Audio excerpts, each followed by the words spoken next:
प्रदोष का दिन आएगा तो हम भगवान शंकर को प्रदोष के समय में, शाम के समय पर हम बेलपत्र, शमी पत्र, चावल समर्पित करेंगे। आप तो प्रयास करा करें,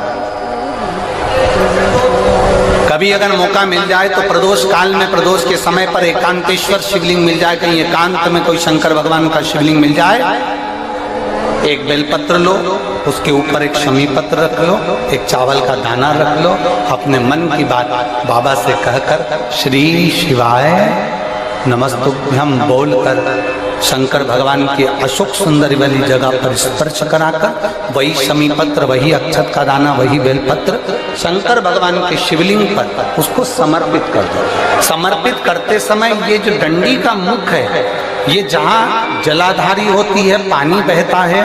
उस ओर डंडी का मुख होना चाहिए।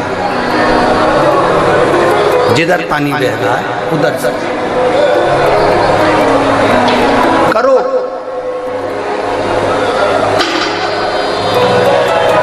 प्रदोष काल में करी गई आराधना, प्रदोष काल में किया गया भजन, केवल प्रदोष के दिन ही नहीं, प्रदोष काल में कभी भी शंकर को याद करो। वैसे तो शंकर भगवान को याद करने के लिए कोई समय निश्चित नहीं किया गया कि इस समय शिव जी को याद करना। मौत का और महाकाल का आने का समय कभी निश्चित नहीं होता। मौत आने का समय भी निश्चित नहीं होता, कब व्यक्ति की मृत्यु हो जाए, कब प्राण छूट जाए, कब बीपी शुगर कभी गड़बड़ हो जाए, कब किसको कौन सा रोग हो जाए, कब किसी को अटैक आ जाए, कोई समय का भरोसा नहीं है। मौत का जैसे समय नहीं होता, उसी तरह महाकाल के भजन का, शंकर भगवान के गुणगान का, शिव जी की भक्ति का कोई समय नहीं है। तुम जब पुकारो, मेरा देव अधिदेव महादेव तुम्हारे सामने खड़ा है। तुम करते हैं। जिस प्रदोष के दिन का आपको बधाई कल हमने दी थी कि प्रदोष की आपको बधाई हो, प्रदोष शाम का जो समय होता है, प्रदोष काल जो होता है, उसका वर्णन जब हम करते हैं, ये प्रदोष की पूजन का विधान किसने बनाया, ये प्रदोष की पूजन का नियम किसने बनाया, ये प्रदोष की संध्या काल का, प्रदोष के समय का पूजन का विधान कौन बनाया, ये प्रदोष के समय पर एक बेलपत्र चढ़ाने का विधान किसने बनाया, प्रदोष के समय पर एक शमी पत्र चढ़ने का विधान किसने बनाया, प्रदोष के समय पर अगर मान लो कोई भिखारी से भिखारी व्यक्ति भी है जो ठेला चला रहा है, उसके पास में खाने के लिए कुछ नहीं है, फटे कपड़े पहन रहा है, उसकी जिंदगी में कुछ भी नहीं बचा और कर्जे में लदालूम हो गया, एक चावल का दाना अगर वो प्रदोष के दिन, प्रदोष काल में शाम के समय पर शंकर के शिवलिंग पर चढ़ा देता है तो 3 या 4 प्रदोष में उसका कर्जा चूकना प्रारंभ हो जाता है। प्रदोष का विधान इतना ये प्रदोष का वर्णन करा किसने, इतना प्रदोष की महत्वता बताई किसने, कौन करे इतना वर्णन। अगर प्रदोष की महत्वता बताने वाला कोई है, इसीलिए मेरे शंकर भगवान माता सती को लेकर कुंभज ऋषि के यहाँ, अगस्त ऋषि के यहाँ कथा सुनने के लिए गए थे, क्योंकि उनके बराबर कोई शंकर के महत्व को बता नहीं सकता और प्रदोष के महत्व को नहीं बता सकता। सती मैया को प्रदोष का महत्व बताने के लिए शंकर सती जी को लेकर कुंभज बाबा के यहाँ गए थे, अगस्त ऋषि, कि प्रदोष के महत्व को तो जानो सती, तुम प्रदोष के महत्व को तो सती जानो, तुम प्रदोष के महत्व को तो सती पहचानो कि प्रदोष का महत्व क्या होता है, प्रदोष काल का महत्व क्या होता है, प्रदोष के समय का महत्व क्या होता है। जिस समय पर सूरज डूब रहा हो, चंद्र प्रकाशित हो रहा हो, दोनों का मेल हो रहा हो, ना तो पूरा सूरज डूबा है, न पूरा चंद्र आया है, ना पूरा अंधेरा है, ना पूरा उजाला है, उस समय को प्रदोष काल कहा गया, उस समय को प्रदोष का समय कहा गया, प्रदोष काल कहा। अब कई लोग हमसे कहते हैं गुरुजी आप हमको प्रदोष का समय बताया करो कि प्रदोष काल किसको कहते हैं, प्रदोष का समय किसको कहते हैं। अब एक बात हम आप सबसे कहना चाहते हैं, जितने लोग आस्था चैनल पर सुन रहे हैं, जितने फेसबुक यूट्यूब पर सुन रहे हैं और जितने रेवाड़ी की इस पवित्र धरा पर कथा को सुन रहे हैं, आप सबसे एक बात कहना चाहेंगे, अगर हम समय देखकर बताएं आपको कि शाम को 6 बजे, 6:30 बजे, 6:30 पे लेकर 7:30 के बीच में ये समय है, या 5:30 से लेकर 6:30 तक का ये समय है, या हम तुमको बोल दें कि इतनी बजे ये समय प्रदोष काल का रहेगा या इतनी बजे ये समय रहेगा, तो देखिए कभी कभी ठंड का समय आता है तो दिन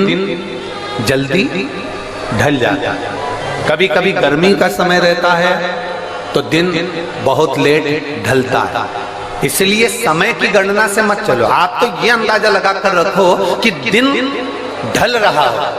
हो, कि दिन ढल रहा हो, अंधेरा होना शुरू हो रहा, सूरज डूब रहा हो, चंद्र प्रकाशित हो रहा हो, अंधेरा अपना काम कर रहा है, सूरज ढलता जा रहा है, दिन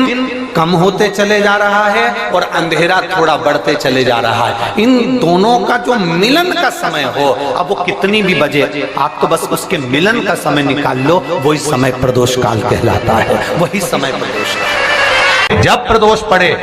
बन सके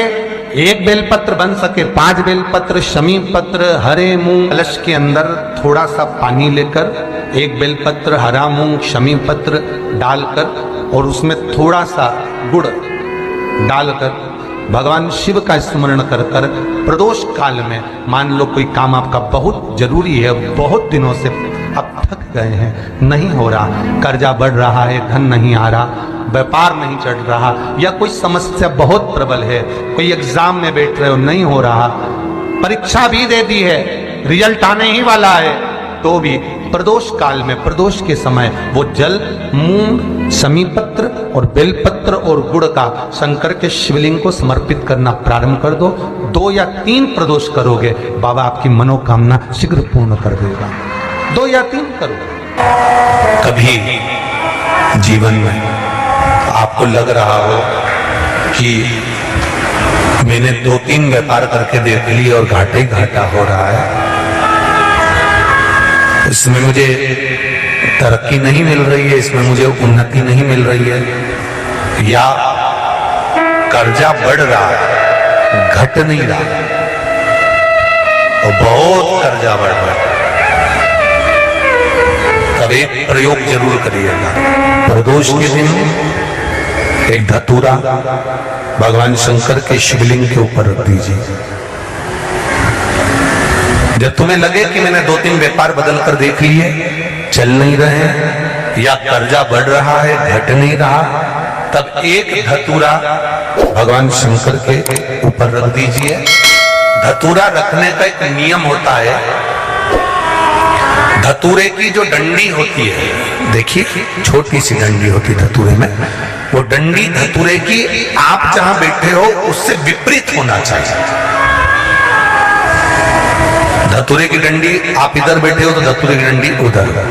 अपने को लग रहा है कि व्यापार मैंने बदल लिया, 2 बार 4 बार 6 बार व्यापार बदल के देख लिया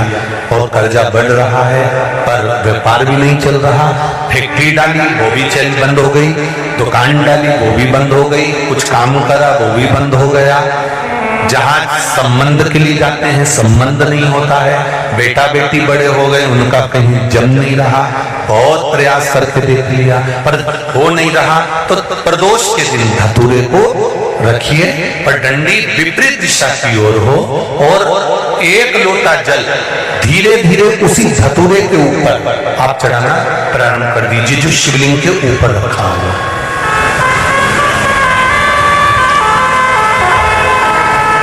महाराज हाटकेश्वर महादेव का नाम ले। कौन से महादेव? जम के बोलो जरा। हाटकेश्वर महादेव का नाम लेकर जो जल समर्पित करा जाता है और उस जल को समर्पित करने के बाद उसी धतूरे को वापस घर में ले आया जाता है, वापिस लिया। उसके बाद तुम जिस कार्य में हाथ डालोगे और जो कार्य करना चाहोगे उसमें सफलता मिलना चालू हो जाएगी और कर्जा भी धीरे धीरे चूकना प्रारंभ हो जाएगा। संबंध नहीं हो रहे होंगे तो संबंध होना प्रारंभ